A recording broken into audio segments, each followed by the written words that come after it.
Hello साथीहरु, स्वागत छ मेरो युट्युब च्यानल चन्द्रा ब्लग्समा। आज म बारीमा मकै भाँच्दैछु।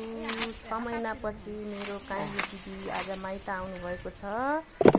उहाँलाई मेरो बारीमा फलेको छ अलिअलि कोसेली पठाउनको लागि बारीमा आएर फलेको तरकारी मकै के तिर्न आइरहेको छु र दिदी पनि साथमा आउनु भएको छ।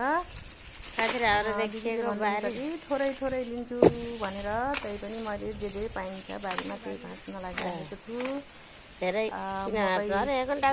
कोसा भए पुग्छ भन्नुभएको छ, तर मैले एक घण्टा खाए हुन्छ फेरि खाना हुन्छ त एक घण्टा एकै दिनकै। साथीहरु, भिडियो कस्तो लाग्छ जानी नजानी अपलोड गरेको छु, हेरेर साथ दिनु होला। दिदीले फर्सी टिप्न लाग्नु भएको छ। एउटा फर्सी लैजान्छु भन्नुभएको छ। मेरो बारीमा 2-3 वटा मात्रै फर्सी फलेको थियो, एउटा दिदीले लग्नुहुन्छ र भिन्डी टिप्न लाग्नु भएको छ। औँला दुखिहाला फेरि भिन्डी पनि दिदीले भिन्डी पनि टिप्दै हुनुहुन्छ। उहाँ मेरो काइली अमाजे दिदी हुनुहुन्छ। भिडियो भेन्डी फलेको कहिले लाएको भेन्डी यस्तो फल्यो होला नि। भेन्डी खडेर म आएर गएपछि लाका भेन्डी है। भेन्डी केमा राखु त हातभरि देखाउनु न। उ त बाटा ल्याउनु त भन्छ।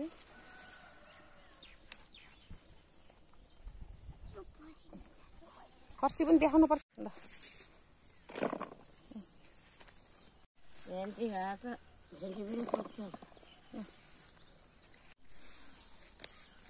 त पाकेर उ हेर्नु तरबुजा यो ओर्छ नि। तरबुजा नछुनु के छैन थिएन यता कालीले पक्नु त लोकल बुझा पाकेका राख्यो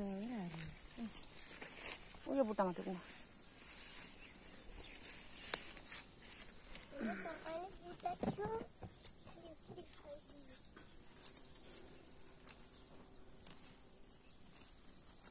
गलबाट टमाटर टिप्नु है बाबु नानी।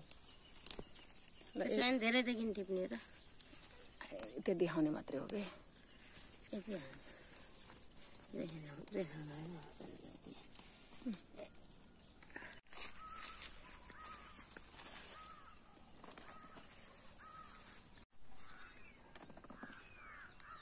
भयो लाउनु।